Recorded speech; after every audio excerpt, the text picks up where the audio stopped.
My orange bread pudding recipe is easy and delicious. Although it's amazing on its own, the addition of a quick and simple vanilla sauce takes this old-fashioned dessert to the next level. Let's go over the ingredients. For an 8x8 casserole dish, you will need 14 ounces of bread, about 400 grams. For me, that was about 12 slices of Italian bread. You'll also need one 14-ounce can of sweetened condensed milk, one 12-ounce can of evaporated milk. To give it some flavor, 1 tablespoon of orange zest, half a cup of orange juice, 120 grams, 1 teaspoon of cinnamon, half a teaspoon of nutmeg, 1 teaspoon of vanilla, and 1/8 of a teaspoon of salt, along with 2 eggs to hold everything together. For the optional vanilla sauce, you will need a second can of sweetened condensed milk, 14 ounces, 8 ounces of cream. I'm using table cream, but you can use heavy whipping or half and half, 1 teaspoon of vanilla, and 1/8 of a teaspoon of salt. Like I said, this recipe is really easy. All you have to do is mix everything together and then put it into the pan and bake. The first step is just taking the bread and either cutting it or tearing it into pieces. I'm just going to tear it, so just do that right now. As you can see, my bread looks kind of dry. That's because you do not want to use fresh bread for bread pudding. It won't absorb the mixture as much, won't absorb the liquid as much.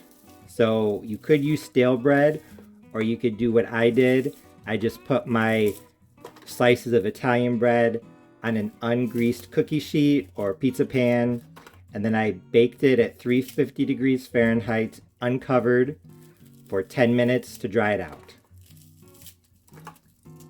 So even if you have fresh bread, you can still make bread pudding. You want to make the pieces about the same size, but if they're not, that's fine. It does not have to be perfect. This is an easy, forgiving recipe. Now that my bread is torn up into small pieces, I can start adding the liquids. I'm going to start off with the sweetened condensed milk. I know this looks like a ton of bread, and it's going to be too much for the 8x8 casserole dish, but once you start adding liquids, it is going to start compacting. So if you make this at home and you say, wow, that is too much bread, it looks like it will be too much in the beginning, but like I said, once you start adding the liquids, the sweetened condensed milk, the evaporated milk, and the orange juice, it's gonna start compacting down. I just finished adding all of the sweet condensed milk and evaporated milk, and you can see it's already starting to condense down. So I'm just gonna start mixing this in. And as I do, you will see that what appeared to be too much bread is actually just the right amount. And as I said would happen, you can see the bread has compacted a lot. Now I'm going to add my flavorings. I'm going to start off with the half a cup of orange juice, vanilla, salt. I'm not going to add any mix-ins like raisins or anything like that, but if you want to add golden raisins or regular raisins, you definitely could. What I would do is I would soak the raisins in the orange juice for maybe an hour or so. As you're getting all the ingredients together, that'll help plump them up. But I like the texture of bread pudding without any mix-ins. But like I said, I think raisins, especially golden raisins, would be a nice addition.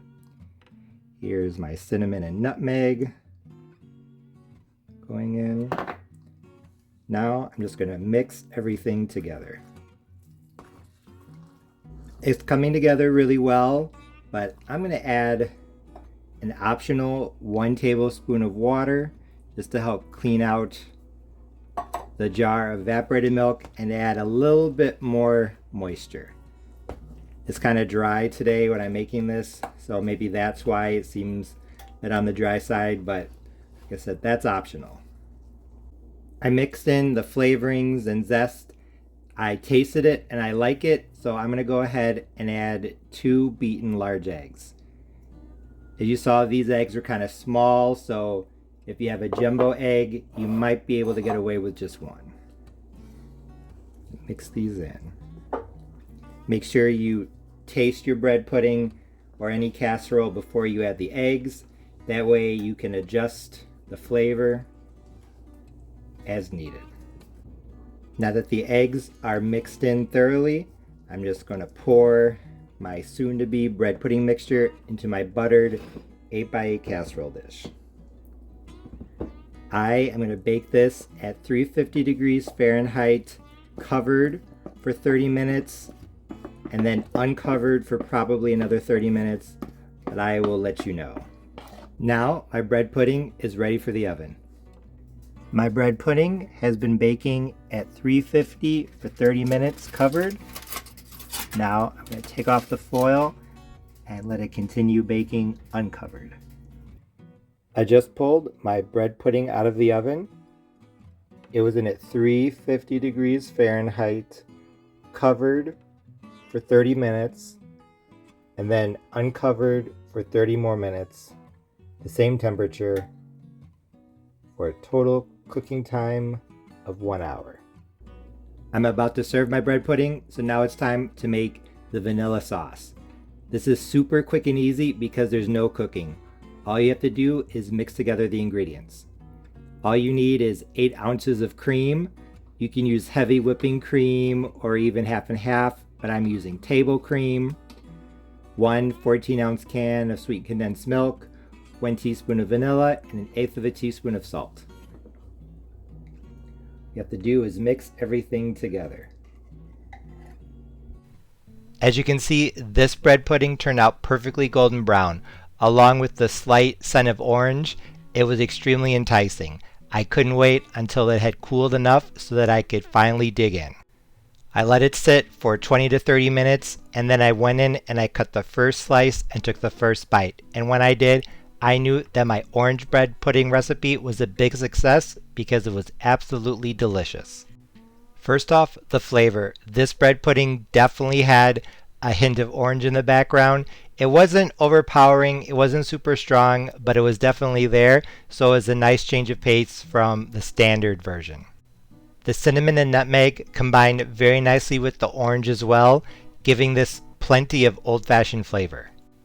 In regards to the amount of sugar, this bread pudding recipe was right in the sweet spot. It was sweet enough to where you could eat it without the vanilla sauce and find it to be perfectly acceptable, or if you did add the vanilla sauce, like I'm showing in this clip right here, you didn't make it overly sweet. Similar to my peach cobbler or apple cobbler recipes where you can definitely eat it plain, but if you serve it with ice cream, you're not ruining it by making it too sweet. I also thought the amount of eggs was right. It was enough to help this bind together and hold its shape when sliced and served, but there weren't so many eggs that it tasted eggy. I also really liked the texture as well.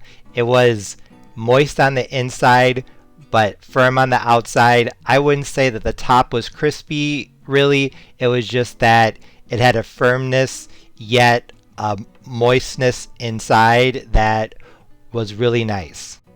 And like I already said, you could definitely eat this orange bread pudding plain, but if you do add the vanilla sauce, I would recommend sprinkling on some extra cinnamon and nutmeg just to help add even more flavor.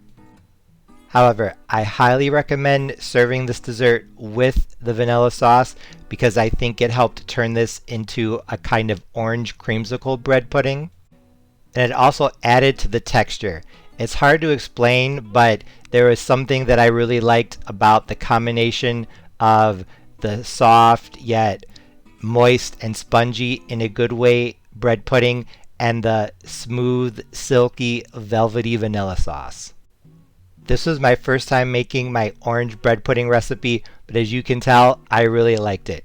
I thought it was an absolute success. This is something you need to try. Although you could definitely make this recipe as is and fall in love with it, what I might suggest doing is adding a teaspoon of orange extract. Like I said, this bread pudding did have orange flavor, but it wasn't quite as strong as I was expecting it to be, so adding a teaspoon of orange extract might help. Considering the amount of bread in this recipe, I guess it shouldn't be any surprise that just like other types of casseroles, like a dressing especially, you're going to need a lot of flavoring to really have a strong flavor.